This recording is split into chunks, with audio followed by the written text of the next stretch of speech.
एक गांव में एक आदमी रहता था जो हमेशा शिकायत करता रहता था। उसे लगता था कि उसकी जिंदगी बहुत मुश्किल है। मेरे पास पैसे नहीं हैं, मेरी नौकरी ठीक नहीं, लोग मेरे खिलाफ हैं, मेरी किस्मत खराब है। एक दिन वो एक संत यानी गुरु के पास गया और बोला, महाराज, मेरी जिंदगी बहुत उलझी हुई है, हर जगह समस्याएं ही समस्याएं हैं। संत उसे एक कमरे में ले गए। कमरे में जूट की एक मोटी रस्सी पड़ी थी। संत बोले, इस रस्सी को ध्यान से देखो, क्या तुम्हें कुछ अजीब लगता है? आदमी ने देखा, रस्सी बहुत उलझी हुई लग रही थी, जैसे गांठें पड़ी हों। संत बोले, अब इसे खोलने की कोशिश करो।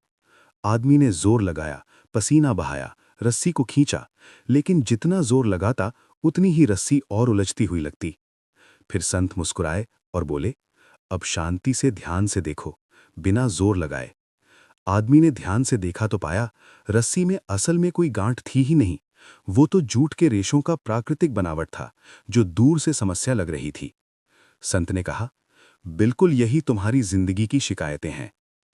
Meaning of the story. हमारी सारी शिकायतें उस जूट की रस्सी की तरह होती हैं, जो हमें समस्या लगती हैं, लेकिन असल में समस्या होती नहीं है। क्यों ऐसा होता है? हम बिना समझे घबरा जाते हैं। हम ज्यादा सोचकर चीजों को जटिल बना लेते हैं। हम डर और तुलना की वजह से समस्या बना लेते हैं।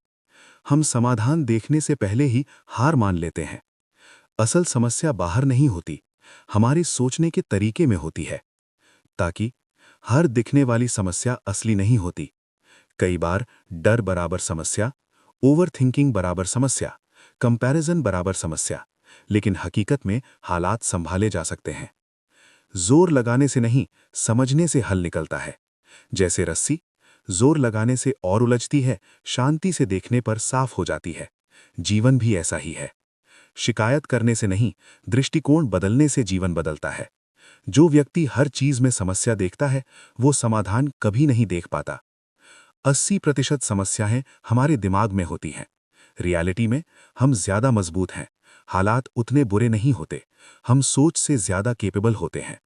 शांत दिमाग सबसे बड़ा हथियार है।